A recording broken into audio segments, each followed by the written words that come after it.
നമസ്കാരം, ഞാൻ doctor Anjali. Chia സീഡ്സിന്റെ വെള്ളമാണ് അത് കസ്കസിന്റെ വെള്ളം, ഏതാണ് നമ്മുടെ ശരീരത്തിന് നല്ലതെന്ന് നമുക്ക് ഈ വീഡിയോയിലൂടെ നോക്കാം. നിങ്ങളിപ്പോൾ വെയിറ്റ് ലോസിന് വേണ്ടി തയ്യാറെടുക്കുന്ന ഒരാളാണെങ്കിൽ ഹൈ ഫൈബറിന്റെ കണ്ടന്റ് അടങ്ങിയിട്ടുള്ള ചിയാ സീഡ്സിന്റെ വെള്ളമായിരിക്കും നിങ്ങൾക്ക് ശരീരത്തിന് കൂടുതൽ ബെനിഫിറ്റ്സ് നൽകുക.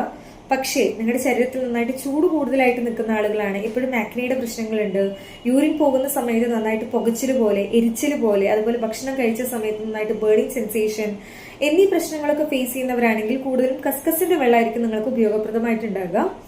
ഇപ്പൊ നിങ്ങൾക്ക് നിങ്ങളുടെ ഷുഗറിനെ മെയിൻറ്റെയിൻ ചെയ്യണം, കൊളസ്ട്രോൾ മെയിൻറ്റെയിൻ ചെയ്യണം, ഹാർട്ടിന്റെ ഹെൽത്തിനെ നന്നായിട്ട് വെക്കണം എന്നുണ്ടെങ്കിൽ ഒമേഗ 3 ഫാറ്റി ആസിഡ് അടങ്ങിയിട്ടുള്ള ചിയ ആസിഡ്സിന്റെ വെള്ളം നിങ്ങൾക്ക് ഉപയോഗപ്പെടുത്താവുന്നതാണ്. എന്നാൽ നിങ്ങളുടെ ശരീരത്തിൽ പിത്തദോഷം നന്നായിട്ട് കൂടി നിൽക്കുന്നവരാണ്, എപ്പോഴും മലബന്ധം പോലെയുള്ള പ്രശ്നങ്ങൾ വരുന്നുണ്ട്, സ്കിൻ റിലേറ്റഡ് ആയിട്ടുള്ള പ്രശ്നങ്ങൾ വീണ്ടും വീണ്ടും വന്നുകൊണ്ടിരിക്കുന്നവരാണെങ്കിൽ കൂളിംഗ് ഇഫക്റ്റ് നൽകുന്ന കസ്കസിന്റെ വെള്ളമായിരിക്കും നിങ്ങൾക്ക് കൂടുതലും ബെനിഫിറ്റ്സ് നൽകുന്നത്. അപ്പോൾ ഇവിടെ നമ്മൾ ഉപയോഗിക്കുന്ന ചിയാ സീഡ്സ് ആണെങ്കിലും കസ്കസിന്റെ വെള്ളമാണെങ്കിലും നമുക്കൊരു പ്രൊട്ടക്ഷൻ മാത്രമേ തരുന്നുള്ളൂ. 100% റിസൾട്ട് എന്നല്ല ഞാൻ പറയുന്നത്.